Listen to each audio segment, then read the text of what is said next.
ಇದೀಗ ಕನ್ನಡ ಸಿನಿಮಾರಂಗಕ್ಕೆ ಮತ್ತೊಂದು ಆಘಾತ ಬಂದಿರುವಂಥದ್ದು. ಹೌದು ಸ್ನೇಹಿತರೆ, ಹಾಗಾದರೆ ಏನು ಆಘಾತ ನೋಡ್ತಾ ಬಂದರೆ, ಕನ್ನಡದ ಖ್ಯಾತ ನಟಿ ಬೆಂಕಿ ದುರಂತದಲ್ಲಿ ಇದೀಗ ಕೊನೆ ಸೆಳೆದಿರುವಂಥದ್ದು. ಹೌದು, ಕನ್ನಡದ ಖ್ಯಾತ ನಾಯಕಿಯಾಗಿ ಹೆಸರು ಮಾಡಿದಂಥ ಈ ನಟಿ ಇದೀಗ ಈ ರೀತಿ ಸಾವನ್ನಪ್ಪಿರುವಂಥದ್ದು ನಿಜಕ್ಕೂ ಕೂಡ ಆಘಾತಕಾರಿದ ವಿಚಾರ ಅಂತ ಹೇಳ್ಬೋದು.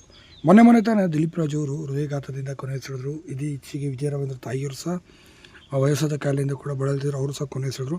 ಇದೇ ಸಂದರ್ಭದಲ್ಲಿ ಕನ್ನಡದಲ್ಲಿ ಖ್ಯಾತ ನಟಿಯಾಗಿ ನಾಯಕಿಯಾಗಿ ಅಂಬರೀಷ್, ವಿಷ್ಣುವರ್ಧನ್, ರಾಜ್ಕುಮಾರ್, ಶಂಕರ್ ನಾಗ್, ಅನಂತ್ ನಾಗ್ ಅಂಥವ್ರ ಮೇರು ನಟರಿಗೆ ನಾಯಕಿಯಾಗಿದ್ದಂತಹ ಮಂಜುಳಾ ಅವರು ಇದೀಗ ಕೊನೆ ಸೆಳೆದಿರುವಂಥದ್ದು. ಹೌದು, ಇದೀಗ ಮಂಜುಳಾ ಅವರು ಬೆಂಕಿ ದುರಂತ ಅಡುಗೆ ಮನೆಯಲ್ಲಿ ಅಡುಗೆ ಮಾಡುವಂಥ ಸಂದರ್ಭದಲ್ಲಿ ಸಿಲಿಂಡರ್ ಬ್ಲಾಸ್ಟ್ ಆಗಿ ಕೊನೆ ಸೆಳೆದಿದ್ದಾರೆ ಅನ್ನೋ ಮಾಹಿತಿ ಸದ್ಯಕ್ಕೆ ಈಗ ಬರ್ತಾ ಇರೋವಂಥದ್ದು.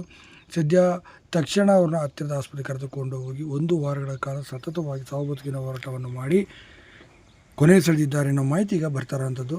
ಇನ್ನು ಮಂಜುಳಾ ಅವರು ಸಪ್ಪತ್ತಿಗೆ ಸವಾಲ್ ಎಂಬ ರಾಜ್ಕುಮಾರ್ ಅವರ ಸಿನಿಮಾದಲ್ಲಿ ಬಹಳ ದೊಡ್ಡ ಮಟ್ಟಿಗೆ ಅವರಿಗೆ ಹಿಟ್ಟನ್ನು ತಂದು ಕೊಟ್ಟಿದ್ದು. ಆದ ನಂತರ ಸುಮಾರು 80ಕ್ಕೂ ಅಧಿಕ ಸಿನಿಮಾಗಳಲ್ಲಿ ಅಭಿನಯಿಸಿದರು. ಆದರೆ ಇದು ಸಿಲಿಂಡರ್ನಿಂದ ಆದಂಥ ಅನಾಹುತಕ್ಕಿಂತ ಆತ್ಮಹತ್ಯೆ